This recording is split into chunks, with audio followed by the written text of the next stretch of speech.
boy climbed over the concentration camp's barbed wire and carefully crawled into a minefield set by the Japanese army. One wrong move, and he could be blown to pieces. Any mistake could cost him his life. A Japanese soldier on patrol happened to pass by. He spotted the boy's shoes, then walked into the minefield with his rifle, searching through the reeds for any sign of the boy. The boy was frozen with fear. Just as the soldier was about to find him, a young Japanese boy suddenly showed up, shouting at the soldier to pick up a toy plane that had fallen to the ground. The soldier gave up the search. The boy had narrowly escaped. Jamie had already spent 4 years in the camp. At that time, the Japanese army had exhausted its manpower, and Jamie was convinced that he would be rescued soon. One this day, 2 U.S. fighter planes suddenly attacked and fiercely bombed the concentration camp, and the Japanese army fled in all directions. Jamie stood on high ground, cheering at the top of his lungs. The British doctor hurried to stop it, because this behavior was tantamount to seeking death. But Jamie said he could barely remember what his parents looked like anymore, and he desperately wanted the war to end.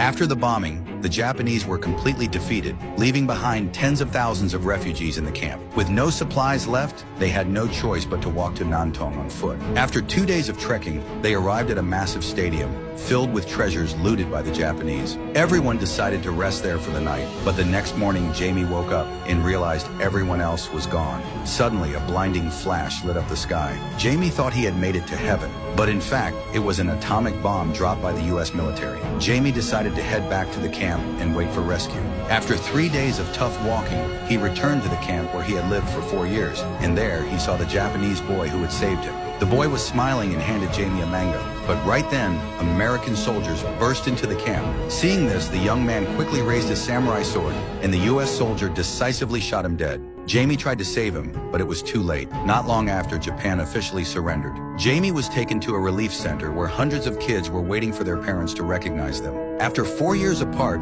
he couldn't remember what his parents looked like, but his parents spotted him right away. Jamie took his mother's hand, gently removed her hat, and stared at her face for a long time, before finally throwing himself into her arms.